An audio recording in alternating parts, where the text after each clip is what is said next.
Welcome back to Professor Robert Clancy from Australia. Robert is no stranger to the channel, a very long-term consultant physician, researcher, immunologist, professor of pathology, professor of medicine, holder of the Australia Medal. We could go on, Robert, but it's just great that we have such leading people such as yourself and Professor Angus Dalgleish, for example, coming on the channel. So thank you very much for coming back on. It's always a lot of fun, and it's a great pleasure, John. And we have a completely open agenda today. We're trying to get people to get this book. Someone making a lot of money out of this, Robert. Well, I should say right up front, John, it's only going to cost the authors because all the profits that from this book go to a program trying to help vaccine-damaged patients. So yep. You'll find that I live in the same house and drive the same car. Very reassuring. No, I mean, that is the people doing this. I mean, it's not only they made nothing from it. I mean, some of the toll of personal losses, the expense that people have paid for making a stand, is quite impressive. One of the important parts of the book, and towards the end, some of the personal accounts of injury from beautiful young people who should be here and aren't, and the level of suffering is truly appalling.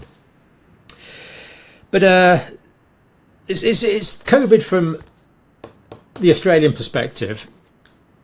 One thing that immediately struck me, Robert, was how consistent this is with the experience in the United Kingdom, and from what I can gather, the experience in Canada and the United States. There seems to be international issues. It's almost as if there's been some sort of international choreography here, isn't there? Well, it's interesting you should say that, John. I should say right up front that this book came about a meeting that I met with Mel McCann, who is my co-editor here. Mel is, she's not here, she's in northern Queensland, but if she's watching, I'm a little embarrassed, but I'll have to say Mel is one of the most remarkable family practitioners I've ever met. Yeah, single-handedly, she initiated a class action at her cost, largely at her cost, for the vaccine damaged in Australia. And it was held in Sydney, the legal court case, and I went along essentially as an innocent bystander, if you like. And I met Mel, and we got together, we had a meal, and we said, look, you know, we're seeing the same things from different points of view. Why don't we get colleagues that are seeing it from their point of view and put together a version which initially, as you say, was an Australian story, but it's the same story as you're seeing in the United Kingdom, my colleagues and friends are seeing in North America and Europe. And it's a story that's across the vaccinated world. Although this is not just a book about the vaccine, it's a book about the COVID era and what was happened, who made the decisions, what was good, what was not so good, quite a lot that's not so good. And Mel said, look, we really have to cover this story in a way that people understand the depth of sadness that occurred. And so we decided that we would put in the second half of the book a number of stories relating to terrible outcomes that have been neglected and not understood and not acted upon. Yeah, and the amount of physical pain in some of those accounts are horrific. Well, we could have written, as you know, John, because you've shared this experience. We could have written the whole book or another book, but we wanted to, as we did with the various aspects of the science, the economics, the press, the regulatory affairs, the pharmaceutics. We wanted to touch in an as objective fashion as we could. We've included references where we believe they're important without trying to overwhelm people with intricate science. We've tried to simplify that as much as we could, but at the same time, we're not running away from the fact that this is a science-based book, that we've tried to be evidence-based. It's a terrible term, I hate it, but it's the one that we all use, evidence-based. It's become a slightly tarnished term lately, hasn't it? Evidence-based has been in medicine for longer than I have, but it's only been a term for a lot less time. So I think when we all started, John, we did things without evidence, but now it's all evidence-based. It's okay. That's right. And I had the pleasure of interviewing Dr. McCann in that very room where you're now sitting, Robert, You did. Of course. With a husband doing the filming. Yeah. I'll say, Mel, you are a remarkable woman. You really are. I just hope that that recognition is made. Mel has basically handed her life over to doing what she can for the vaccine damaged people at, as I said, her cost. But as the saying goes, she's on the right side of history. She will be vindicated sooner or later. It'd be very nice if she can live a long time, because these things in history often take a few generations. Indeed, they do. So, I mean, in the book we've got the pharmaceutical industry problem. Then we've got perspectives from the bureaucrat, the family practitioner, the concerned physician scientist, the journalist, the immunologist, the vaccinologist, the oncologist, the statistician, the physician, medical leaders, the health professional, regulators, lawyers, economists, futurists. I mean, it is written by people with specialist knowledge in the field, but is still highly accessible. So the intelligent lay reader should definitely try and get this. Unfortunately, not available in e-copy yet, Robert. We're still in hard copy. No, at the moment it's hard copy, but John, I understand you're going to be kind enough to put a link up. For sure. So that people can directly buy. Yeah. For sure. And hopefully PDF coming up. And any profits, I don't expect there will be many profits, but any profits that are made are going to help vaccine injured people.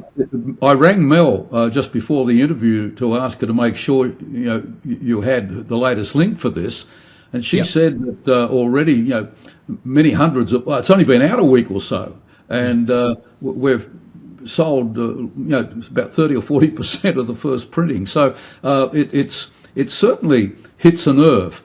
And people are fine. And the feedback we're getting is that they're liking it. They're finding it of value. I think that's one of the catchphrases, not catchphrases, but one of the truths that just hit a nerve. You read it and you go, oh yeah, that's right. It sort of it states the blatantly obvious that you hadn't quite realised before with clarity. Together, I can assure you, John, it was a labour of love, but also.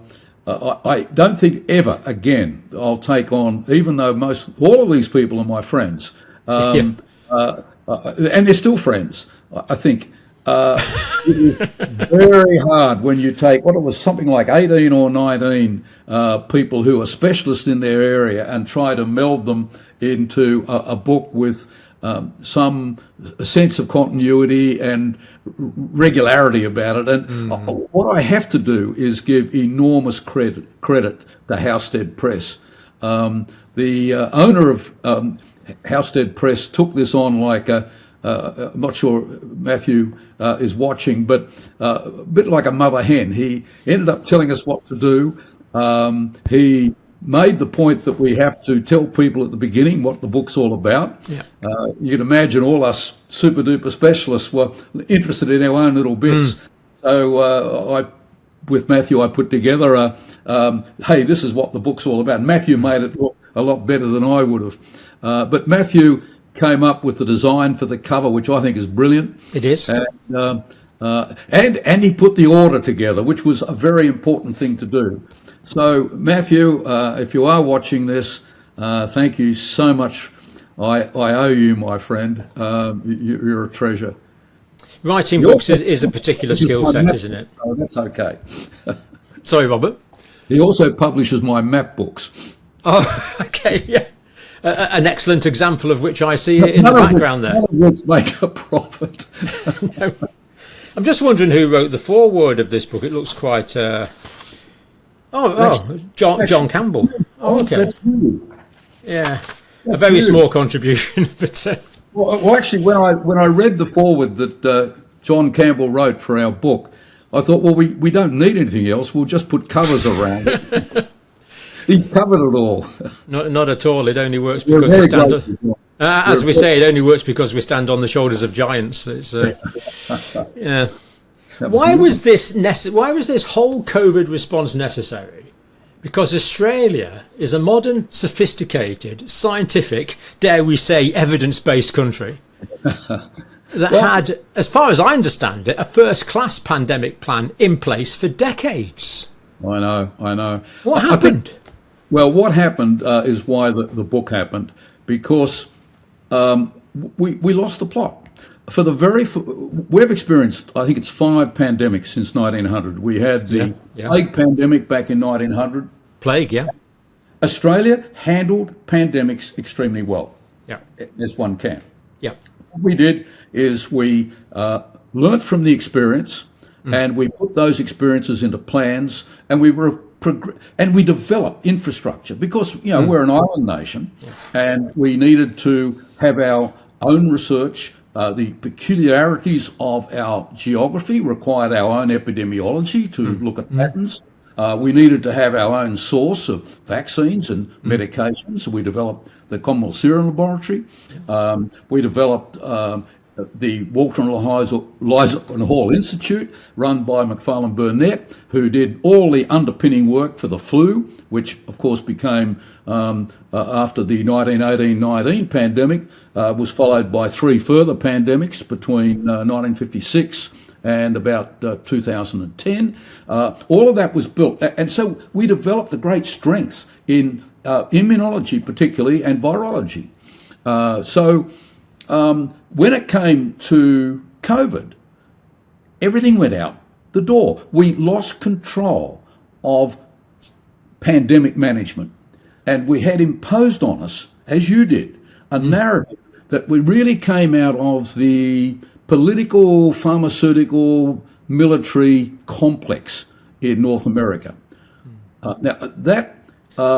They clearly wanted to test a different style. So the vaccine that they brought out did 2 things. It replaced the plans that were in place. And so we were on hold for a year until the messenger RNA and the DNA vector, the genetic vaccines became available. And that, of course, led to huge numbers of deaths. And we were precluded. All of this is in the book because it happened across the vaccinated world. The medications that were highly effective, of which a few of my colleagues and I wrote quite a significant amount in this book.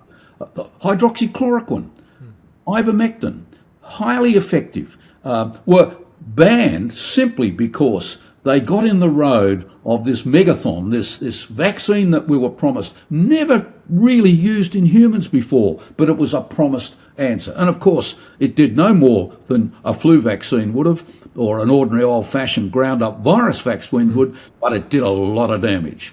And I think that has created, amongst a very intelligent population, an understanding that something went wrong.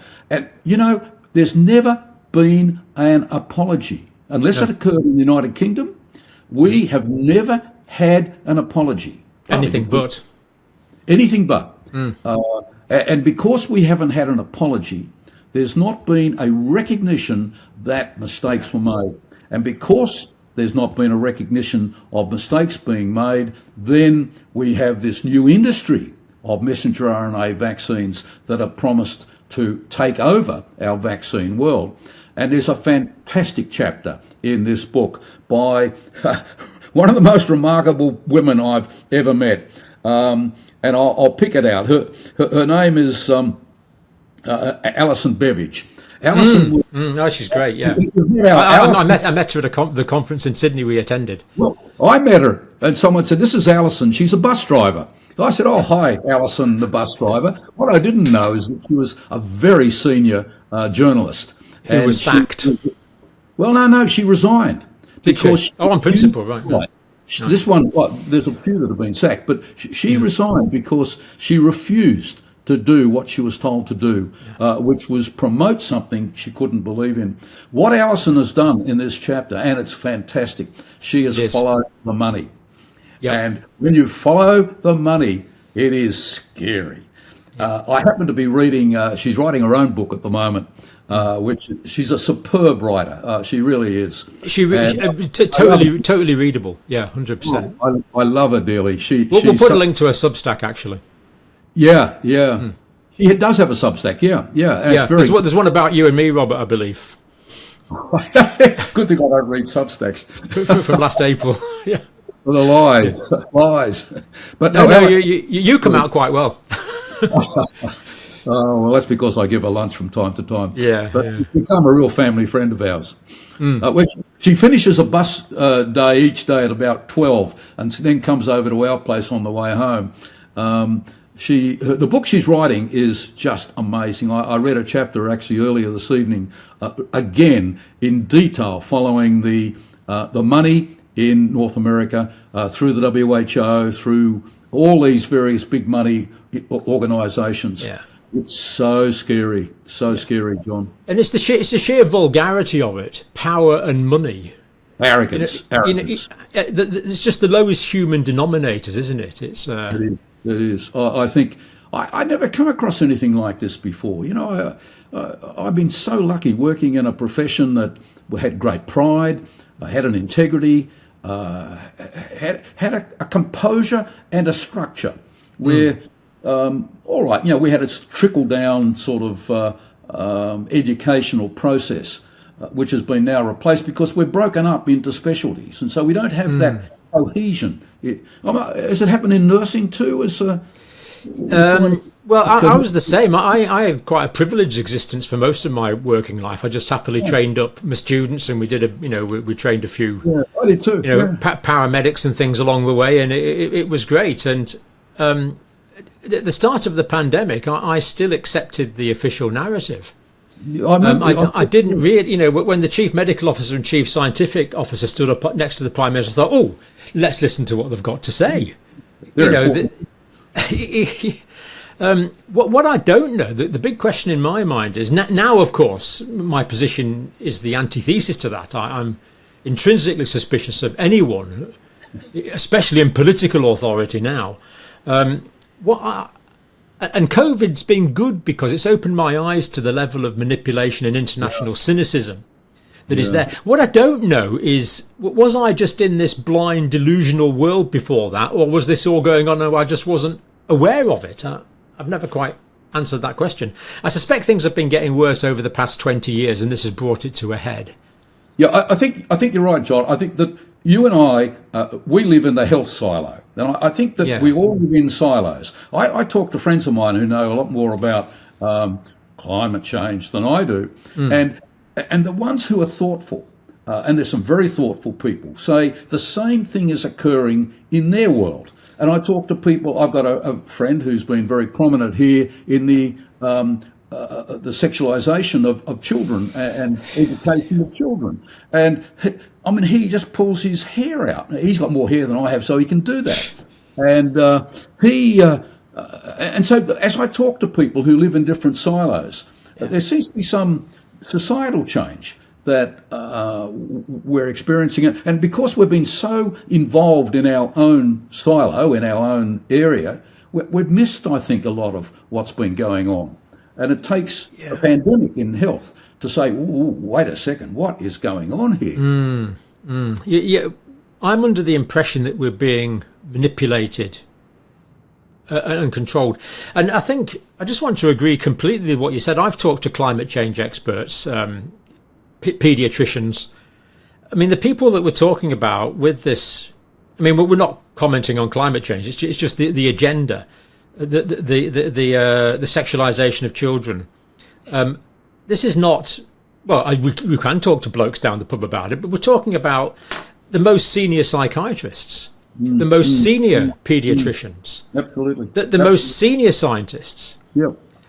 And this is part of the problem in my mind, the people of this caliber, I mean, in all due modesty, yourself, Robert, you're a founding immunologist, Angus Dalgleish, other people, leading doctors we've talked to, they're not allowed an opinion anymore. No, but they have to follow the narrative.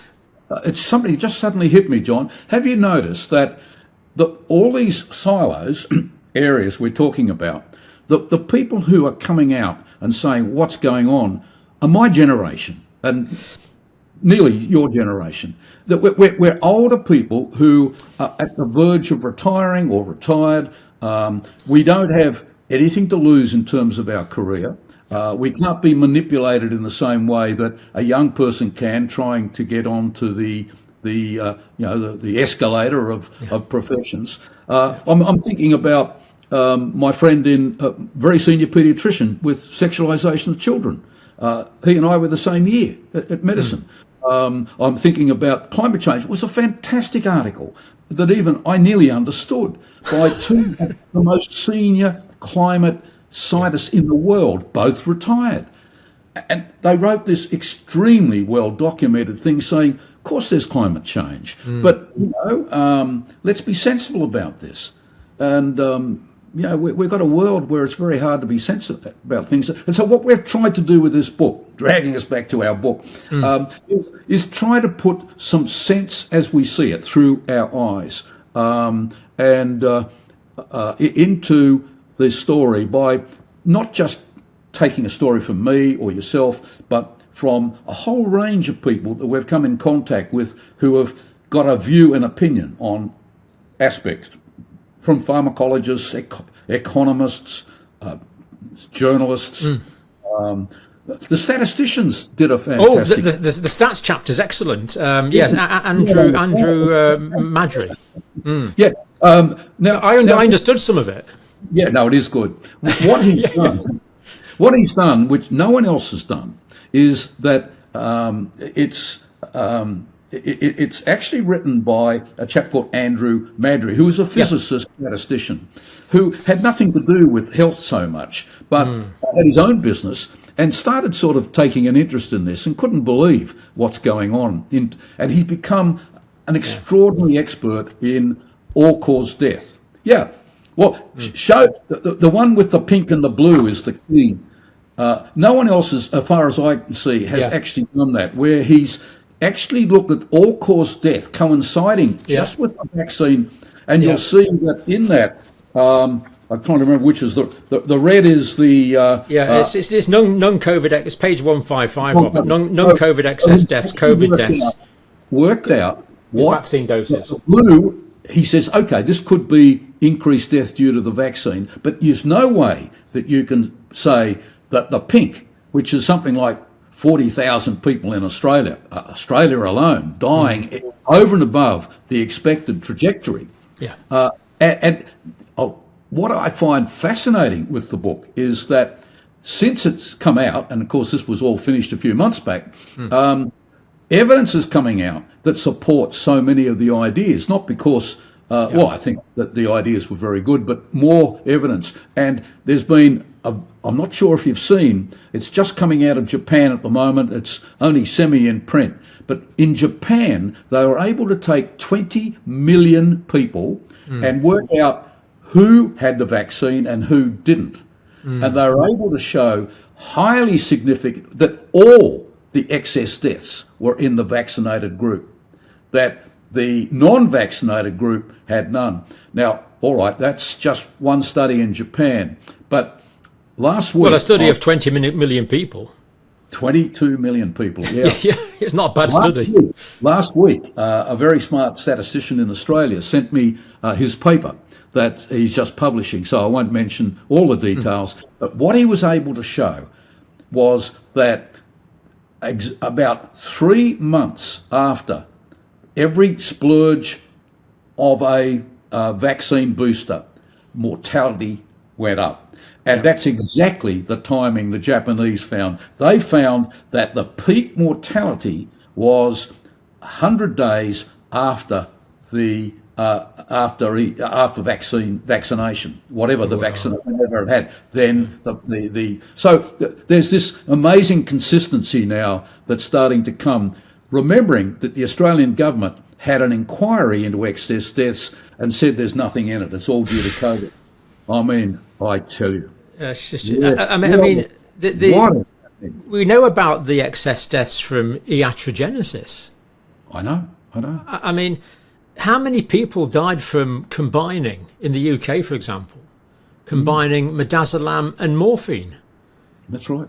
Well, and, as a clinician, I mean, the idea of combining those two strikes it's enough to make you jump up from your tea and go and change the prescription, isn't it? A practitioner tell me we had the same problem, but it's just too terrible to think about, isn't it? Well, the same. But it's there, and it's not known. It's not known about. It's not known about, and we look at intubation. People, when things that happen in that first year that should never have happened was absolutely giving people, anyone over 60 who was intubated had a 95% of never being unintubated because they were dead. We had people dying in nursing homes, deprived of treatment that was available. Yeah, horrible things that no one wants to. Sometimes simple oxygen wasn't available. No. The amount of people that should have survived this is one of the things that came to my mind reading the book, Robert, is the degree to which a lot of this was predictable. Okay, partly based on brilliant pandemic plans that were just scrubbed and chucked out at the drop of a hat, but also on basic science. For example, if we take some repurposed drugs, let's take Wendy Hoy. Professor Wendy Hoy talks about this in her chapter. Again, leading medical professor. One of the most senior physicians in Australia and one of the most delightful of people you could meet. She's been forced into retirement by virtue, essentially, of early retirement, because Wendy should never have retired. Hi, Wendy. And widespread research, First Nation peoples in Australia. Remarkable woman. Genetics. She's a nephrologist, of course. Similar work in the United States. You can talk to her basically indefinitely. Anyway, she mentions hydroxychloroquine and ivermectin. Now, I know the answer to this question, but let me ask you anyway. Have you got any experience as a doctor prescribing hydroxychloroquine? Well, John, you don't know it, but I'm a clinical immunologist. And clinical immunologists, we have a few more tools now because we've got monoclonal antibodies, but for the bulk of my practice, we had steroids, we had hydroxychloroquine, and anti-inflammatory. We had a few things, and intravenous gamma globin. We did have a few things, but hydroxychloroquine is an amazing drug. And what a lot of people don't realise is that, well, first of all, hydroxychloroquine is a derivative of quinine, which comes from fever bark, back in Peru, when the Spaniards were, and the Spanish missionaries found that every time an Indian in Peru got fever, they'd take, which was malaria, they'd take quinine. And that's how the story developed. And so it went from quinine to the first chemical that was made that was a little safer than quinine, which was chloroquine. And then because chloroquine has some problems, we got hydroxychloroquine. And so we had this transition. And so young doctors like me could use hydroxychloroquine. So the hydroxychloroquine is safer than the chloroquine?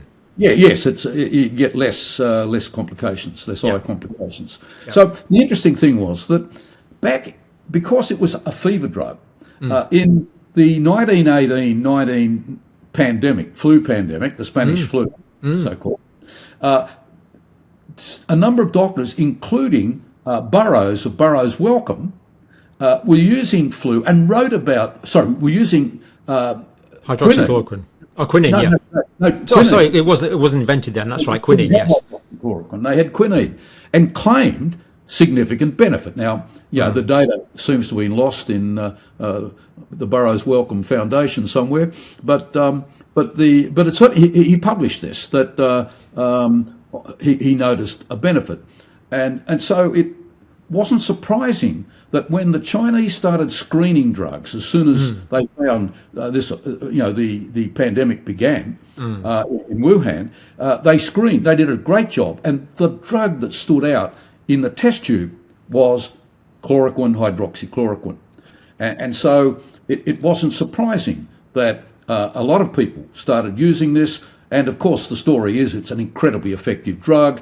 A magnificent study has come out just since after the book was published, showing a randomized controlled trial, everything that people have been screaming for. But the publication of that study was held up for 3 years.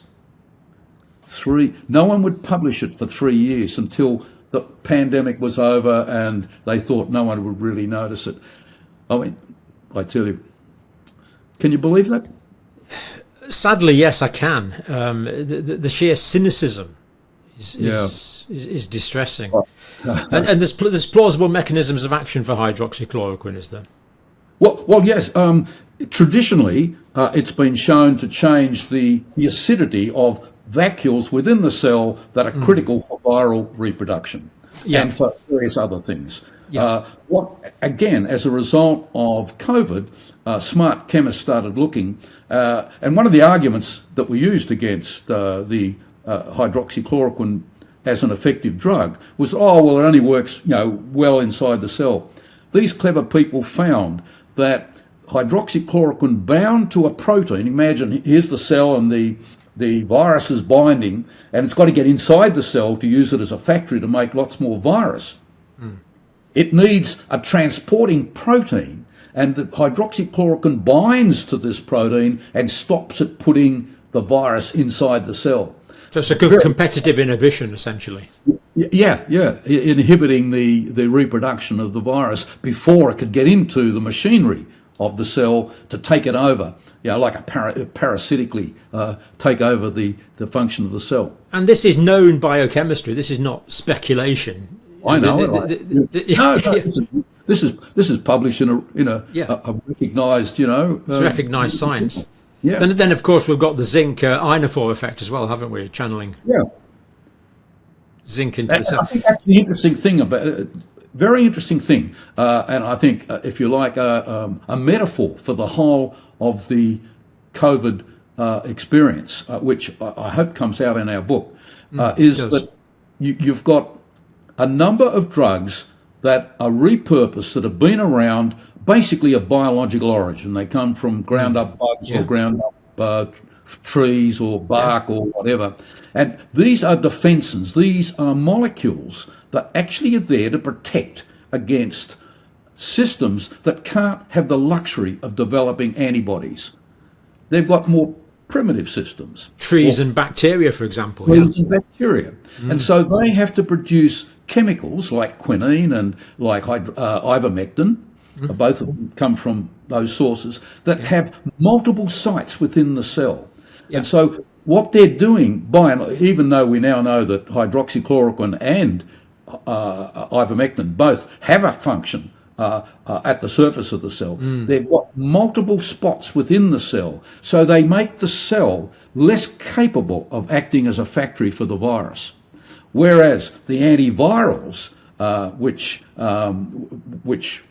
there are two main ones that most people have seen and heard of, molnupiravir and I've got a mental block. I'll think of it. So have I. Yeah. Anyway, the two. Remdesivir. Yeah, that's right. No, not remdesivir. That's hopeless. No, this is the ones that you could actually take by mouth. Oh, right. Okay. Right. Yeah, and they only affect the viral actually coming and attaching to the cell. Both those drugs have now been shown not to be effective in large studies. One done with 20,000 people for molnupiravir in England. I don't even think they use molnupiravir in England. If they do, they shouldn't.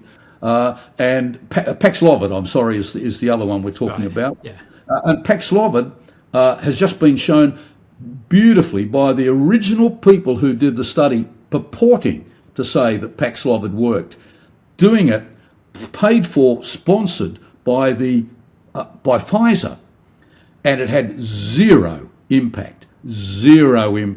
And of course, they had to publish it in very small print in an obscure journal. And yet, people are still paying in this country $1,000 for each pop when it's doing nothing to have a significant benefit on their outcome. Well, if industry data shows it has zero effect, it might be even worse than that. Who knows? Well, who knows? Well, of course, they do have side effects. So they're not nearly as good. These drugs that you're getting prescribed at the moment, pushed by the pharma companies, are not anywhere near as good as the cheapy drugs costing $1 a pop, ivermectin, hydroxychloroquine. I'm prepared to argue with anyone about that, but no one's accepted the challenge. There's no question hydroxychloroquine and ivermectin are both effective in COVID and probably multiple other conditions. Absolutely. If they're given at the right early stage. Well, I'm using it very effectively in patients with post-vaccine damage. In fact, there's a chapter in the book where I talk about the whole business of post-vaccine damage and why it comes about and how it fits with the genetics. And I've even got a picture of the very first patient that I treated on the graph showing a resolution of symptoms. And dramatic resolution of symptoms in a large proportion of cases. And I've had the privilege of meeting some of your patients who... Yeah, that's right, you have. Yes. Concur completely with what we've just said.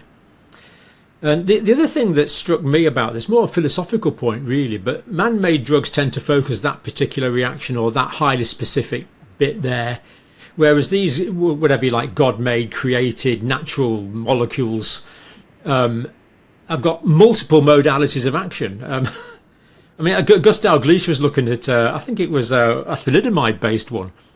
And the authors actually said, stop giving us new mechanisms. We've got too many. There's so many multiple mechanisms. It makes a logical sense, though, doesn't it? That you've got a plant and it doesn't know what pathogen is going to attack it. So it has to put in place a mechanism that's broad. And so it's very clever. It said, look, we can't pick every bug, every bacteria, every virus that might come our way. We'll just simply make our cells in the plant less able to do what those outside pathogens want to happen. We won't let them take over our machinery. We'll block them. And so you've got these multiple changes. Which is consistent with your own research as well, of course, giving oral bacterial preparations that stimulate, upgrade the mucosal immune system altogether rather than a specific vaccine for that and a specific pill for that. We've got this. Just to give us a bit of background about that, just briefly, Robert, on that one. It's because basically this is, I think what you and Gustav Gleisch have done on this is nobilizable, but it's just been ignored. No. Very briefly, my view is that as an immunologist and a clinical immunologist, that all the various different vaccines you want to use against an inhaled virus, which is likely to be the usual pandemics that we see, flu, COVID, etc., they attack a system of the immune process that is different to the one you inject the vaccine into. Yep. And so the bottom line is that it's the biology of the process that's going to dominate the outcome, not whether you use a messenger RNA vaccine, a DNA vaccine, or a squashed up virus or whatever. Yeah. It's the limitations are set by the biology of that interplay between the virus and the local immune response and the suppression of immunity that goes with that to prevent overactive inflammation in the airways, full stop. Yeah. So my group, we said initially, we didn't say this, but we said this through COVID when we realised what was happening, that you're never, ever going to have a fantastic virus against a pandemic. It's got to be... Fantastic vaccine, yeah. Sorry, a fantastic vaccine against a pathogenic virus coming in like this. Something might happen that changes that view, and I hope it does. But at the moment, that's how it is. What perhaps we need to do is look at why is it that if 100 people get COVID, 98% of them will just get a cold, a minor problem. 2% will get a serious disease. And so we developed the idea that why can't we find out what makes a person get bad disease, and let's make that person be like the person who gets good disease? Yeah. And we actually worked that out on work we've been doing over the last 40 years, actually, that it's the delivery of the immune system to the airways, which is less effective in about 20-25% of people. And you can correct that delivery with a very simple mechanism, and that is feed the stimulus, which happens to be from the microbiome of the airways, a particular bacteria. We kill it, we feed it, and all of a sudden the numbers go up, and the people, if you've got bad lungs and you get lots of chronic bronchitis, you stop coughing, you stop getting acute exacerbations. If you've got reasonably good lungs, but you're prone to getting colds going to your chest, you get a cold and you're coughing up mucky sputum, then it stops that. So we shift the resilience of the airways. It's so simple, but people don't sort of get it, and people don't want to invest in a kill bacteria because it's so simple. Yeah. So we're trying very hard. We're getting people. We're hoping people can get this message and realise that they could financially do quite well out of it, I suspect, if they do invest. Well, but that's where it's at. So the number of people that I've seen die from exacerbations of chronic bronchitis and pneumonia, often at a relatively young age, and the idea that this is, to give one vaccine to prevent one particular bug, but then of course you might get an infection with another bug, and that's going to be useless. But yours affects. It upgrades the entire mucosal system. Upregulates the responsiveness. In fact, in people with COPD, chronic airways disease, it's the only medication that reduces admission to hospital by 50%. The $100 billion industry taking asthma treatment and people taking it because they get a little bit of symptomatic relief does basically nothing about preventing serious disease. And yet we can change that up to 50% in 8 randomised controlled trials for those who follow the COVID story. And Gustav Gleich likewise has the data for his systemic upgrade of the T-cell response. Also with non-specific outcomes. Yes, with a wide range of outcomes from cancer to common colds and influenza. And personally, my T-cells could do with all the help they can get, thank you very much, but they're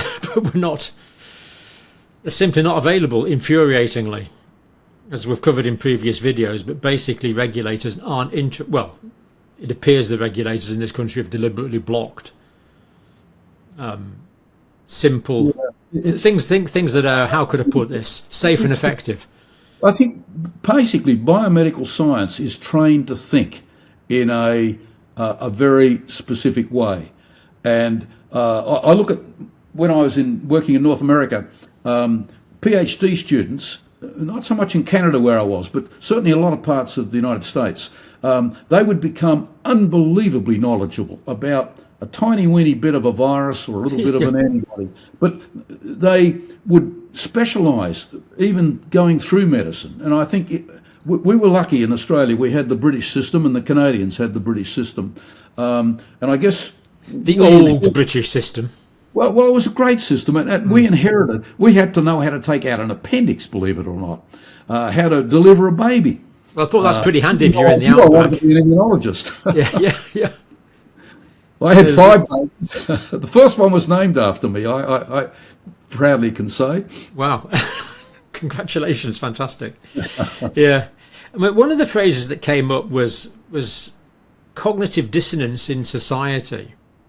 People are genuinely confused now, aren't they?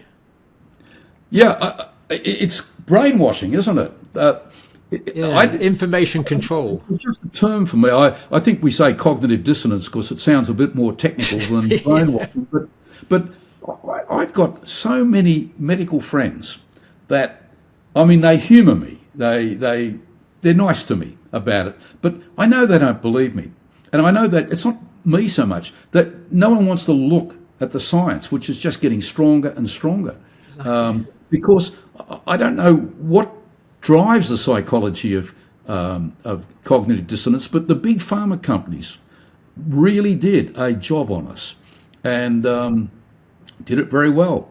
Look, we've got. I'll tell you a great story if I haven't. Please do.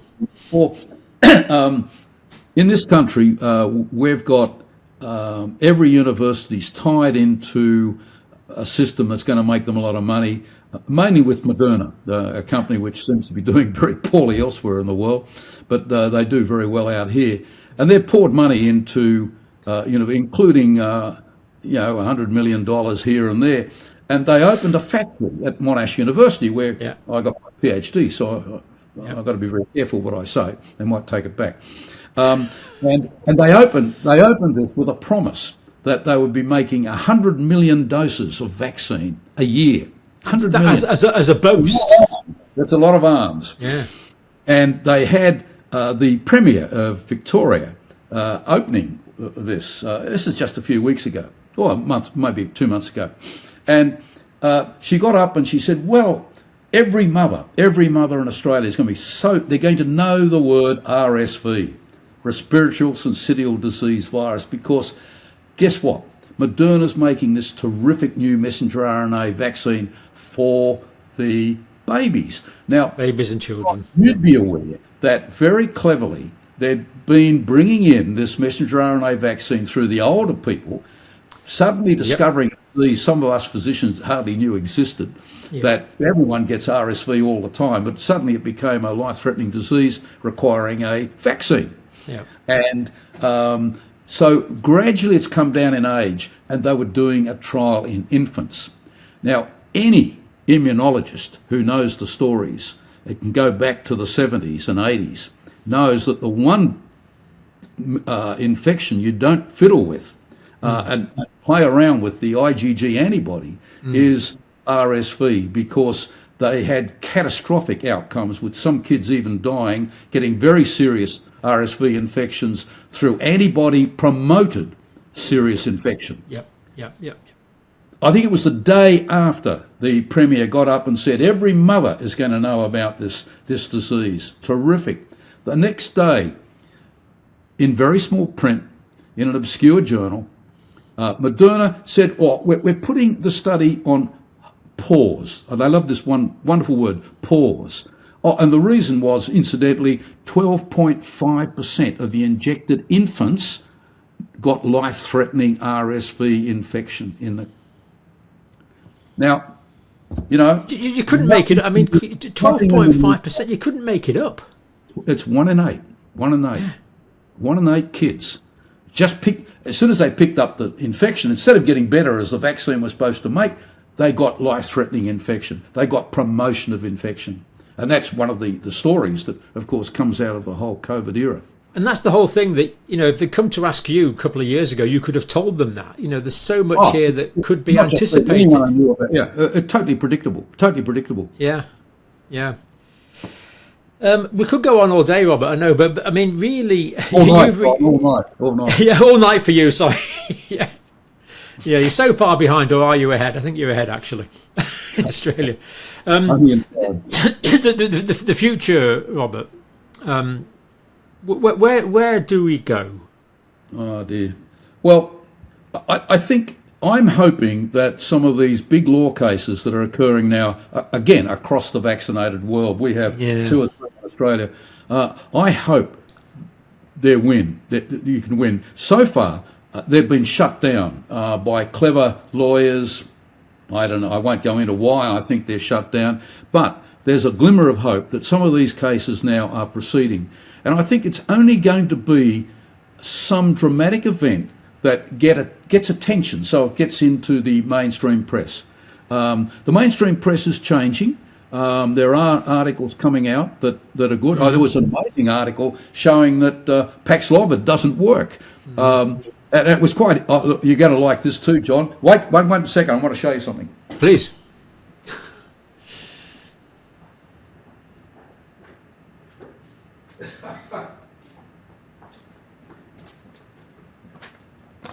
Here we are. I've kept this. The story about Paxlovid came out, and it was published in the Sydney Morning Herald, which is a fairly left-wing paper in this country.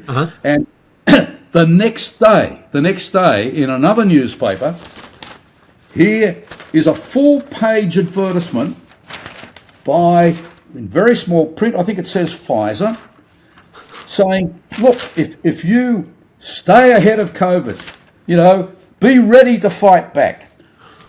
Know you are eligible for antiviral medications. This is unbelievable. And my wife was travelling in the metro trains in Sydney. At the same time, she said, there's huge advertisements in the train. Go and buy this useless drug that actually can cause you some problems. I mean, people have actually died as a result of taking Paxlovid, as you know. But isn't that wonderful?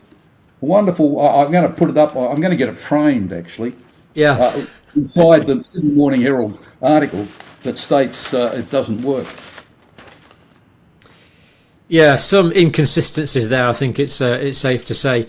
Just a coincidence. Yeah. I mean, but you see, I agree. There's hope in all this sort of litigation aspect, but look, no, the comment you made a few minutes ago about cognitive dissonance, that family practitioners have been hit with this so much that they believe it. And they don't see, the article in the paper was in pretty small part of the paper, but it was there. But they probably don't see that. And they have these drug reps coming and saying, look, this is fantastic drug. Quote some minor study somewhere that says it's marginally beneficial. And molnupiravir is even worse. It's... can you get it in England? I believe it has been used. I don't know if it still is. Yeah. I mean, it's certainly every second patient over 60 who goes off to the doctor with what gets this $1,000 drug prescribed for them because the family practitioner doesn't realise that the data on ivermectin is so good. Yep, and the just blind following of the guidelines. So I agree with it. The legal side can do some things, but really you would hope for a return to basic science, application of basic science, learning from empiricism, learning from clinical practice. But John, the institutions and the universities have been bought. Yeah, they're all part of this complex. And the journals are so compromised now as well. And the journals are compromised terribly. Yeah, I've written I better not say this because they haven't actually knocked it back yet. So I might tell you about this later. Yeah. We'll just say for now that there's certainly more to come on this story, but at the moment it does sound a bit depressing. Anyway, yes, for a major journal. Yeah. Forewarned is forearmed. Get the book. Well worth it. Profits go to vaccine injured people, of whom sadly there are many.